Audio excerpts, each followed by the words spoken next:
Hello friends, जैसा कि आप देख रहे हैं, आज से हम through this video lecture triangle chapter को स्टार्ट कर रहे हैं। ट्राइंगल चैप्टर बहुत ही इंटरेस्टिंग और इम्पॉर्टेंट है, लेकिन चैप्टर स्टार्ट करने से पहले हम कुछ बेसिक बातें करेंगे। कुछ आप क्लास 9th में पढ़ के आए हैं। जैसे कि हम बात करें सबसे पहले तो कॉन्ग्रुएंट फिगर्स क्या होते हैं, राइट है। तो कॉन्ग्रुएंट फिगर्स या कॉन्ग्रुएंट ट्राइंगल्स आप पढ़ के आए हैं। तो those figures which are same in size and shape। Okay, अगर दो फिगर का साइज भी सेम हो और शेप भी सेम हो तो उन्हें हम सिमिलर कॉन्ग्रुएंट फिगर्स बोलते हैं। That is one figure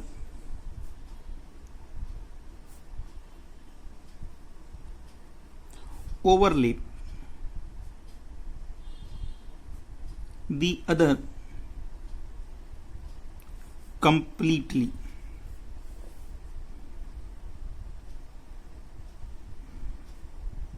okay, that is एक दूसरे को वो ओवरलेप कर लें। One figure overlap the other completely and vice versa. Other will overlap the first one and other overlap the first one।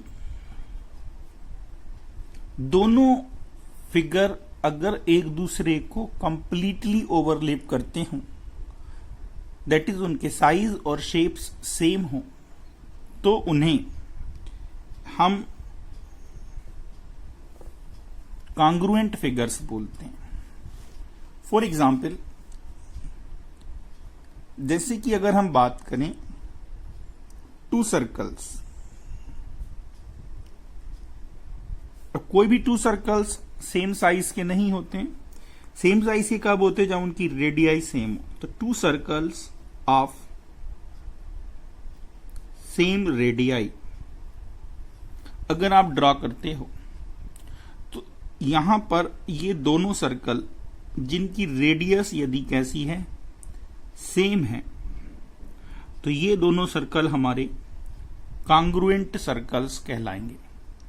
और congruency के लिए हम, आपको याद होगा कौन सा सिंबल यूज करते हैं, इक्वल टू का भी करते हैं साइज सेम होने के कारण, और शेप सेम होने के कारण ये ऊपर एक टिल्ड का साइन और बनाते हैं।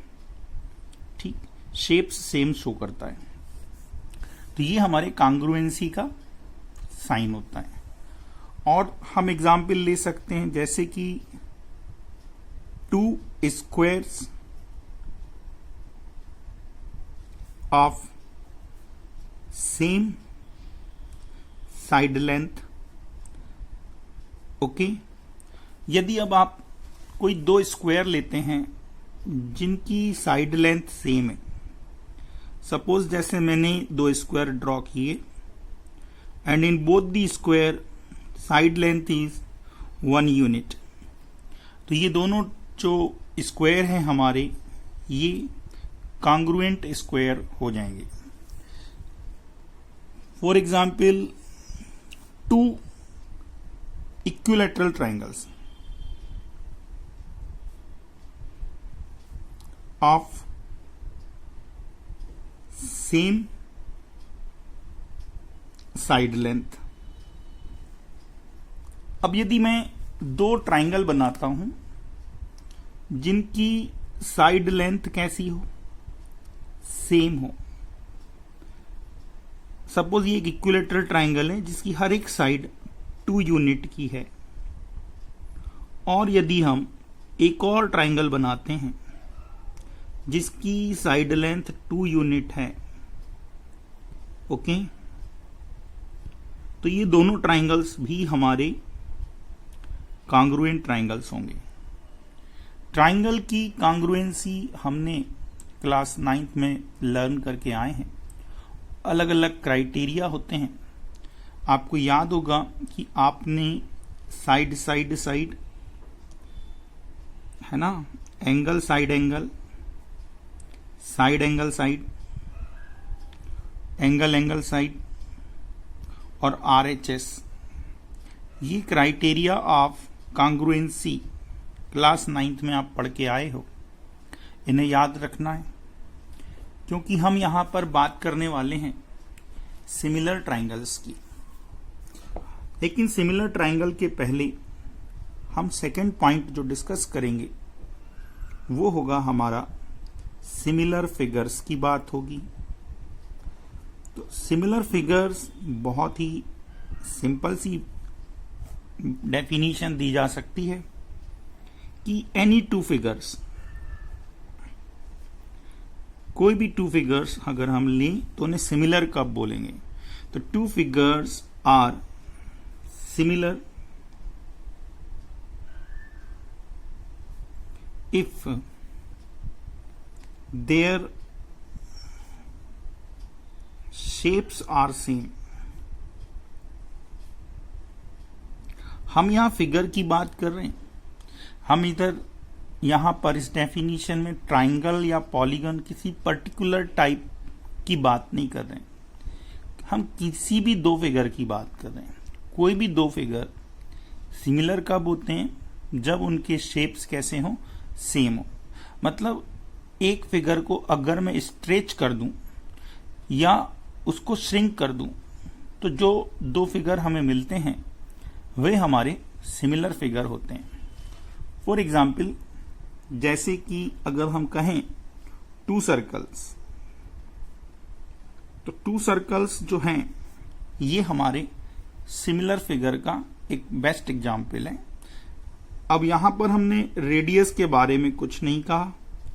अब यदि हम एक सर्कल ड्रॉ करें और उसके बाजू में इससे छोटा या इससे बड़ा कोई सर्कल बना दें, तो ये दोनों सर्कल हमारे सेम शेप के हैं, राइट। इसको हमने स्ट्रेच किया, इसकी रेडियस को, ये बन गया। तो ये हमारे सिमिलर फिगर्स हैं। और जो कॉन्ग्रुएंसी का साइन होता है, दिस वन, इसमें हम इक्वल टू साइन हटा देते हैं, क्योंकि साइज सेम नहीं है, केवल शेप्स सेम है। मैंने आपको कहा इस साइन में दो सिंबल हैं, एक इक्वल टू का और एक टिल्ड का। ये जो टिल्ड साइन है ये शेप्स को सेम बताती है और इक्वल टू साइन जो है वो साइज को सेम बताती है। तो यहां चूंकि साइज बराबर हो ना हो चलता है, दैट्स वाई यहां इक्वल टू साइन हम हटा देंगे और केवल एक टिल्ड का साइन बनाएंगे जो कि सिमिलर फिगर का साइन रहेगा। और अगर हम बात कहें टू इक्विलेटरल ट्राइंगल्स की, अब आप किसी भी साइज के यदि दो इक्विलेटरल ट्राइंगल बनाते हैं, सपोज इसकी साइड लेंथ क्या है 2 यूनिट और एक और मैं बना रहा हूं उससे छोटा, इसकी साइड लेंथ कितनी है 1 यूनिट, तो ये दोनों ही इक्विलेटरल ट्राइंगल जो हैं ये हमारे सिमिलर होंगे। इस तरह हम और भी एग्जाम्पल दे सकते हैं।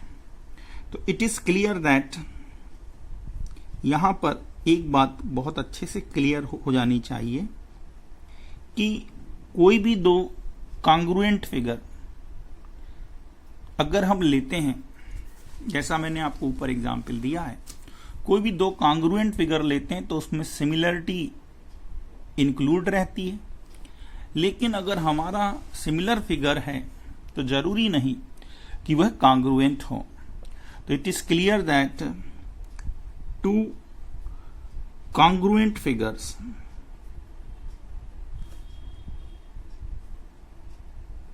are always similar, but its converse is not true। But it's converse is not true. मतलब अगर दो हमारे पास सिमिलर फिगर हैं तो ये कांग्रुएंट नहीं है। एक छोटा सर्कल एक बड़ा सर्कल, ये कांग्रुएंट नहीं है, ठीक है, बट सिमिलर हैं। कांग्रुएंट फिगर सिमिलर होंगे, लेकिन सिमिलर फिगर कांग्रुएंट हो ऐसा जरूरी नहीं होता है, राइट है। अब हम आगे बात करते हैं सिमिलर पॉलीगॉन्स क्या होते हैं। ओके, अब हम बात करेंगे सिमिलर पॉलीगॉन्स की। सिमिलर पॉलीगॉन्स क्या होते हैं? तो कोई भी दो polygon which are having same number of sides. Number of sides कैसी होना चाहिए? सेम। कभी भी एक ट्राइंगल ऑब्वियसली किसी क्वाड्रिलेटरल के सिमिलर तो होगा नहीं, ठीक है। तो सेम नंबर ऑफ साइड्स होना चाहिए दोनों पॉलीगन में। दो क्वाड्रिलेटरल सिमिलर हो सकते हैं, दो ट्राइंगल सिमिलर हो सकते हैं, दो पेंटागन सिमिलर हो सकते हैं, ठीक है। लेकिन कब हो सकते हैं? जब दो कंडीशंस एक साथ सेटिस्फाइड होती हो। वो दो कंडीशन कौन कौन सी हैं? तो फर्स्ट कंडीशन है कि करस्पॉन्डिंग एंगल्स आर इक्वल। दोनों पॉलीगॉन्स की करस्पॉन्डिंग एंगल हमारे इक्वल होने चाहिए, as well as corresponding sides are proportional. That is corresponding sides का जो रेशियो है वो हमारा सेम होना चाहिए। अगर दोनों कंडीशन हमारी होल्ड होती हैं तो वह दोनों पॉलीगॉन्स हमारे सिमिलर कहलाएंगे। ऐसा नहीं कि एंगल अकेले इक्वल हो गए तो सिमिलर हो जाएंगे, नहीं, दोनों कंडीशन होल्ड होनी चाहिए। जैसा कि मैंने यहां कुछ एग्जाम्पल्स लिए हुए हैं। अब फर्स्ट एग्जाम्पल में अगर हम देखें तो हमने एक स्क्वायर बनाया है और एक रेक्टेंगल बनाया है। तो हम क्या देखते हैं कि स्क्वायर में ईच इंटीरियर एंगल जो है वो 90 डिग्री का होता है, और रेक्टेंगल में भी ईच इंटीरियर एंगल कितना होता है? 90 डिग्री का होता है। तो अगर हम यहां देखें तो हमारी फर्स्ट कंडीशन होल्ड होती है। यहां पर एंगल ए एंगल पी के इक्वल है, करस्पॉन्डिंग एंगल यहां पर बच्चों इक्वल हो गए, राइट है। लेकिन अगर हम अब सेकेंड कंडीशन की ओर देखते हैं जिसमें हम बात कर रहे हैं करस्पॉन्डिंग साइड्स आर प्रोपोर्शनल, तो यहां पर क्या हो रहा है कि अगर मैं आपसे एडी का पीएस के साथ रेशियो पूछता हूं तो ये हमारा 2/2 आ जाता है, दैट इज 1:1। लेकिन अगर आप AB का PQ के साथ रेशियो निकालेंगे, AB का PQ के साथ रेशियो देखेंगे तो ये हो जाएगा 2/3। दैट इज जो करस्पॉन्डिंग साइड्स हैं are not proportional, that is not in the same ratio. That's why in this example ABCD square जो है ये रेक्टेंगल के सिमिलर नहीं है। क्यों नहीं है? कौन सी कंडीशन सेटिस्फाई नहीं हुई? Proportionality of corresponding sides. दो साइड्स हमारी प्रोपोर्शनल नहीं है, करस्पॉन्डिंग साइड्स का रेशियो सेम नहीं है, दैट्स वाई ये दोनों हमारे सिमिलर नहीं होंगे, ठीक है। फर्स्ट कंडीशन होल्ड हो रही थी, सेकंड फेल हो गई। सेकंड एग्जाम्पल को आप देखिए। सेकंड एग्जाम्पल में हमने स्क्वायर और रोहम्बस लिया हुआ है। रोहम्बस की भी हर एक साइड हमने 2 ले रखी है। तो आप क्या देखते हैं कि जो करस्पॉन्डिंग साइड्स हैं AB upon PQ, BC upon QR, CD upon RS is equal to AD upon PS is equal to 2/2, that is 1:1. Corresponding sides are proportional, but what we see कि एंगल ए जो है वो angle P के equal नहीं है। अब corresponding angle equal नहीं है, दैट्स वाई ये दोनों पॉलीगॉन्स भी हमारे सिमिलर नहीं होंगे। पहले एग्जाम्पल में फर्स्ट कंडीशन होल्ड हो रही थी, करस्पॉन्डिंग एंगल हमारे इक्वल थे, लेकिन सेकंड एग्जाम्पल में हमारे साइड्स प्रोपोर्शनल हैं बट करस्पॉन्डिंग एंगल इक्वल नहीं है, दैट्स वाई ये दोनों पॉलीगॉन्स सिमिलर नहीं होंगे। ठीक है, सिमिलरिटी के लिए जरूरी है बच्चों कि दोनों कंडीशंस हमारी क्या होनी चाहिए, होल्ड होनी चाहिए। जैसे कि आप इस एग्जाम्पल में देख रहे हैं कि हमने दो रेक्टेंगल्स बनाए हैं। ओके, तो यहां पर क्लियर है कि हर एक एंगल रेक्टेंगल का कितना होगा, इंटीरियर एंगल होगा 90 डिग्री। ठीक, ABCD का भी इंटीरियर एंगल 90 डिग्री है और यहां पर PQRS का भी ईच इंटीरियर एंगल कितना है, 90 डिग्री के बराबर है। तो हमने देखा कि ये जो करस्पॉन्डिंग एंगल हैं ये इक्वल है। एंगल ए एंगल पी के इक्वल हो गया, एंगल बी एंगल क्यू के इक्वल होगा, एंगल सी एंगल आर के इक्वल है और एंगल डी एंगल एस के इक्वल है। हमने ये करस्पॉन्डिंग एंगल कंसीडर किए, तो हमारी फर्स्ट कंडीशन क्या हो गई, सेटिस्फाइड हो गई। अब हम करस्पॉन्डिंग साइड का रेशियो निकालेंगे। तो व्हाट वी फाइंड कि AB अपॉन PQ जो है, AB अपॉन PQ किसके इक्वल आ रहा है, 4/2 के इक्वल आ रहा है, दैट इज 2/1 के इक्वल है। ऐसे ही BC अपॉन PQR की बात करें तो BC जो है, opposite sides of rectangle are equal, तो ये भी 2 यूनिट है और ये हमारी 4 यूनिट है। ये 2 यूनिट है, ये 1 यूनिट है, तो इसका रेशियो भी क्या आ रहा है, 2/1 आ रहा है। तो यहां पर एक बात क्लियर हो गई कि जो करस्पॉन्डिंग साइड्स के रेशियोज हैं वो हमारे क्या आ रहे हैं, इक्वल आ रहे हैं। ठीक, आगे भी हम शो कर सकते हैं CD upon RS and AD upon PS 2/1 के इक्वल है। दैट्स वाई ये जो दोनों हमारे क्वाड्रिलेटरल्स हैं, ये दोनों क्वाड्रिलेटरल्स हमारे सिमिलर होंगे। तो दोनों कंडीशन जब होल्ड होगी, करस्पॉन्डिंग एंगल इक्वल होंगे और करस्पॉन्डिंग साइड्स प्रोपोर्शनल होगी, तो ऐसे दो पॉलीगॉन्स को हम क्या बोलेंगे, सिमिलर पॉलीगॉन्स बोलेंगे। राइट है। अब हम यहां पर इसके आगे बहुत ही इंपॉर्टेंट एक कॉन्सेप्ट है, बेसिक प्रोपोर्शनैलिटी थ्योरम, उसको पहले डिस्कस करेंगे। Okay, let us start basic proportionality theorem, जिसे हम शॉर्ट में BPT भी बोल देते हैं। और बच्चों ये जो थ्योरम है, एक यूनानी मैथमेटिशियन हुआ करते थे थेल्स, उन्होंने दिया था, इसलिए उनके नाम पर इस थ्योरम को हम थेल्स थ्योरम के नाम से भी जानते हैं। ये जो यूनानी मैथमेटिशियन थेल्स थे, इनके बारे में एक बात बताऊंगा कि ये एक बहुत ही फेमस मैथमेटिशियन के टीचर थे, उनके गुरु थे। और इनके जो शिष्य हैं, जो इनके स्टूडेंट हैं, उनका नाम आप सब जानते हैं। उनका नाम हुआ करता था पाइथागोरस। तो जो पाइथागोरस थे वे थेल्स के स्टूडेंट थे।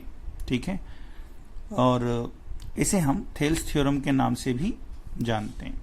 इन्होंने अपने वर्क में क्या देखा, इन्होंने ट्राइंगल्स बनाए और ट्राइंगल की किसी एक साइड के पैरेलल एक लाइन ड्रॉ की। तो उन्होंने देखा कि जो दो साइड्स हैं वो हमेशा सेम रेशियो में डिवाइड होती हैं, और उसी कॉन्सेप्ट को इन्होंने फिर मैथमेटिकल प्रूफ भी दिया। तो स्टेटमेंट बहुत आसान है। If a line is drawn parallel to one side of a triangle to intersect the other two sides in 2 points, these points that is the other two sides are divided in the same ratio।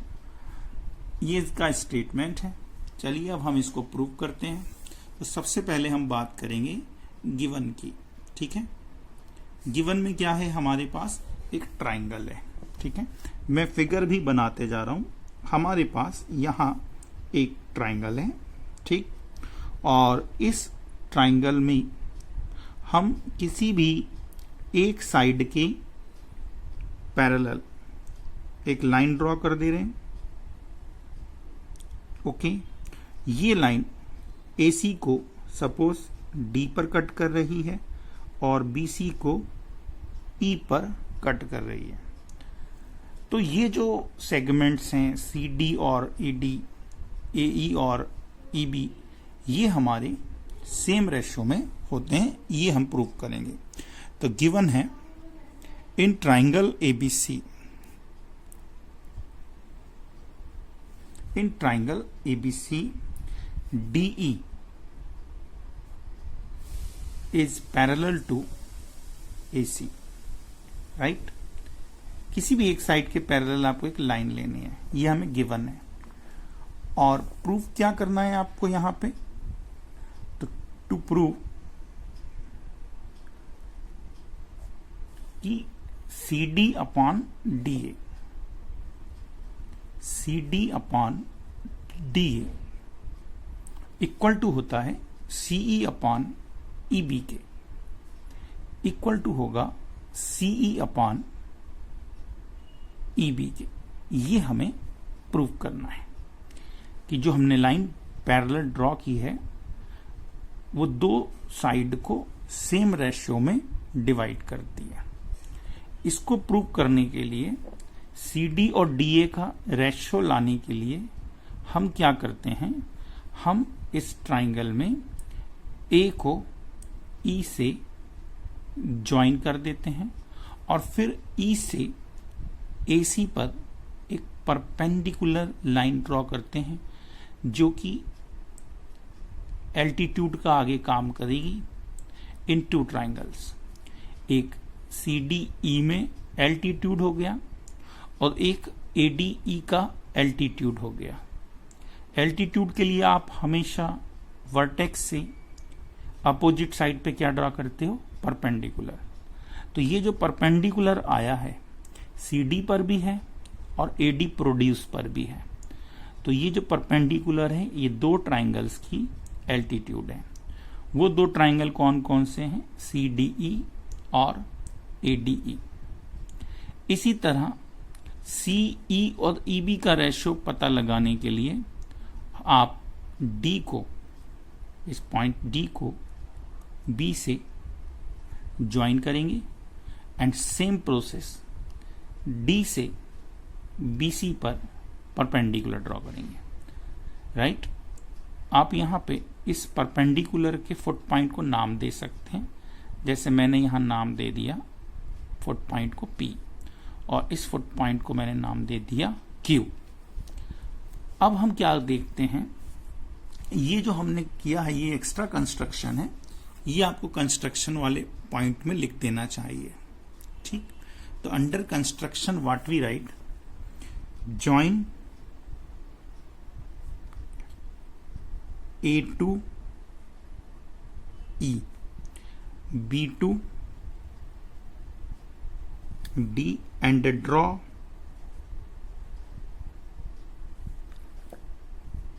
EP perpendicular to AC and DQ perpendicular to BC। ये हमारा construction हो गया, ठीक है। Proof बहुत ही आसान है, बस इतना आपको आना चाहिए।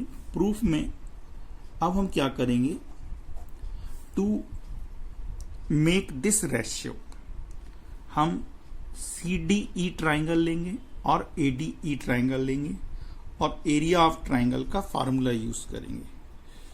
आपको याद होगा कि एरिया ऑफ ट्राइंगल का फार्मूला कहता है 1/2 बेस इंटू हाइट होता है। तो हम क्या करेंगे, ये ऊपर जो ट्राइंगल कॉमन है, ये वाला ट्राइंगल CDE, इसका रेशियो हम ADE के साथ भी लेंगे और BDE के साथ भी लेंगे। तो पहले एक के साथ ले लेते हैं। तो area of triangle CDE upon area of triangle ADE, हम इन दोनों ट्राइंगल्स के एरिया को कंसीडर करेंगे, रेशियो को।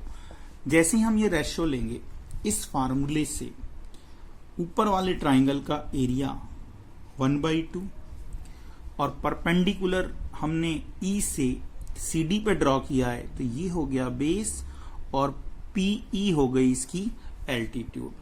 तो बेस की वैल्यू है CD और एल्टीट्यूड की वैल्यू है EP डिवाइडेड बाय 1/2 इंटू। अब हम ADE की बात करेंगे। ये जो पैरेलल लाइन के नीचे ट्राइंगल बना हुआ है, हम इस ट्राइंगल को लेंगे, ठीक है। तो ADE में बेस का काम कौन करेगा, AD या DA आप लिख सकते हैं, ये लेंथ है, इंटू एल्टीट्यूड। एल्टीट्यूड दोनों ट्राइंगल की सेम है, EP। तो हम क्या देखते हैं यहां पर कि 1/2 से 1/2 कैंसिल हो जाएगा और EP से EP कैंसिल हो जाएगा। तो ये हमें मिलेगा CD अपॉन AD। और जो हमें प्रूव करना है, अगर आप ध्यान से देखें तो उसका लेफ्ट हैंड साइड यही है, राइट। इसी तरह हम इसका राइट हैंड साइड भी प्राप्त करेंगे। राइट हैंड साइड के लिए क्या चाहिए, CE और EB। तो फिर से हम ऊपर वाले ट्राइंगल का अब BED से रेशियो लेंगे। Now we find the ratio of areas of triangle CDE and area of triangle BED। अब हम बेस चेंज कर देंगे। अब हम बेस को क्या कर रहे हैं, चेंज कर रहे हैं। CDE का एरिया इसी फार्मूले से 1/2, बट अब हम बेस क्या लेंगे, CE। तो बेस को अगर हम CE लेते हैं, तो बेस अगर CE है तो एल्टीट्यूड जो है वह DQ हो जाएगा। तो यहां पर हम DQ को रख देंगे, राइट है। और पूरे के अपॉन में area of triangle BED again 1/2 into BED में हमने जो परपेंडिकुलर ड्रॉ किया है वो BE प्रोड्यूस पे किया है। तो बेस का काम BE करेगा और एल्टीट्यूड सेम DQ रहेगी। ये हम यहां लिख देंगे। तो बेस की वैल्यू लिखेंगे BE और एल्टीट्यूड की वैल्यू है DQ। 1/2 से 1/2 कैंसिल, DQ से DQ कैंसिल हो जाएगा और हमें मिलेगा CE अपॉन BE, राइट है। अब हमें ये दोनों को इक्वल बोलना चाहते हैं, हमारा रिजल्ट आ जाएगा। इसमें हम देख रहे हैं left hand side. Left hand side में दोनों का न्यूमरेटर सेम है, बस डिनोमिनेटर में क्या हो रहा है कि ये एरिया ऑफ ट्राइंगल ADE हो गया और ये एरिया ऑफ ट्राइंगल BED हो गया। वापस आप फिगर में आई हैं, तो हम इन दो ट्राइंगल की बात कर रहे हैं। एक ये वाला ट्राइंगल है बच्चों और एक ये वाला ट्राइंगल है। इन दोनों ट्राइंगल को आप ध्यान से देखें तो ये सेम बेस DE पर बना है, बेस सेम है और बिटवीन टू पैरेलल लाइंस हो गई। और 9th में हमने पढ़ा है कि अगर दो ट्राइंगल का बेस सेम हो और दोनों सेम पैरेलल लाइन के बीच में बनते हैं तो उनके एरियाज कैसे होते हैं, इक्वल होते हैं। तो यहां पर हम रीजन देके दोनों एरिया इक्वल बोलेंगे, ठीक है। Since triangle ADE and triangle BED are on same base. Same base क्या आ रहा है दोनों का, इस फिगर में देख लो, DE on same base DE and between same parallel lines. कौन कौन सी पैरेलल लाइंस हैं? DE और AB. DE is parallel to AB. Therefore, area of triangle ADE equal to होगा एरिया ऑफ ट्राइंगल BED के. दोनों के area equal होंगे. अब हम यहां पर कह सकते हैं from first and second, right. Therefore from first and second दोनों इक्वेशंस के LHS इक्वल हो जाएंगे. That is area of triangle CDE upon area of triangle ADE will be equal to area of triangle CDE upon area of triangle BED. दोनों के numerator same है और denominator हम same बोल चुके हैं. ये दोनों इक्वल हैं. That's why CD upon AD will be equal to CE upon BE. Right है. That is QED quite easily done. Okay, ये बहुत ही आसान सा, एक बार और आप देख सकते हैं और प्रैक्टिस करें. बहुत इंपॉर्टेंट थ्योरम है. ठीक है, अब इस पर हम कुछ क्वेश्चन देखते हैं. Okay, let's see the question in which we have a triangle ABC and PQ is parallel to BC. AP and PB ratio is given, length AC is 16 and we have to find QC. Okay, तो देखिए अब हम किस तरह से BPT का यहाँ पे यूज करेंगे. In triangle ABC, okay, since PQ is parallel to BC, therefore we can say AP upon PB किसके इक्वल हो जाएगा? ये हो जाएगा AQ अपॉन QC के इक्वल हो जाएगा बाय BPT. और हमें QC ही फाइंड करना है. अब यदि हम यहां पे QC को X सपोज कर लें तो नो डाउट AQ की जो वैल्यू होगी वो 16 माइनस X हो जाएगी, क्योंकि पूरा AC आपको दिया गया है 16 के इक्वल है. ठीक है, तो AP अपॉन PB कितना है? तो AP अपॉन PB है 2/3 और हमें QC फाइंड करना है. यहां पर AQ की वैल्यू हो गई 16 माइनस X और QC जो हमें फाइंड करना है दैट इज X. ओके, आप साइड में शो कर सकते हैं QC equal to X. Therefore AQ equal to 16 minus X since AC equal to 16. तो यहां सॉल्व करके आप x फाइंड कर लेंगे. क्रॉस मल्टीप्लीकेशन, तो 2x equal to 48 minus 3x, यहां आके ऐड हो जाएगा तो 5x equal to 48. So x equal to 48 upon 5, या मैं 2 से मल्टीप्लाई कर दे रहा हूं तो 96/10. That is QC equal to X and X is equal to 9.6. Unit हमें दी गई है तो हम लगा देंगे सेंटीमीटर. इस तरह का एक क्वेश्चन आप लोगों को मिल सकता है. एक प्रॉब्लम और लेते हैं. अब हम इस क्वेश्चन को देखेंगे. Where In triangle ABC, a line parallel to AB meets AC at point L and BC at point M. तो सबसे पहले तो आप जो गिवन है उसके करस्पॉन्डिंग एक ट्राइंगल को कंस्ट्रक्ट करेंगे। यहां पर आपको कह रहा है वो कि एक ट्राइंगल लीजिए ABC, और इस ट्राइंगल ABC में a line is drawn parallel to AB। AB के पैरेलल हमने एक लाइन ड्रॉ करनी है। ये AB के पैरेलल आपने एक लाइन ड्रॉ कर दी है जो AC को पॉइंट L पर मिलती है और BC को पॉइंट M पर मिलती है, और LM जो है वो AB के पैरेलल है।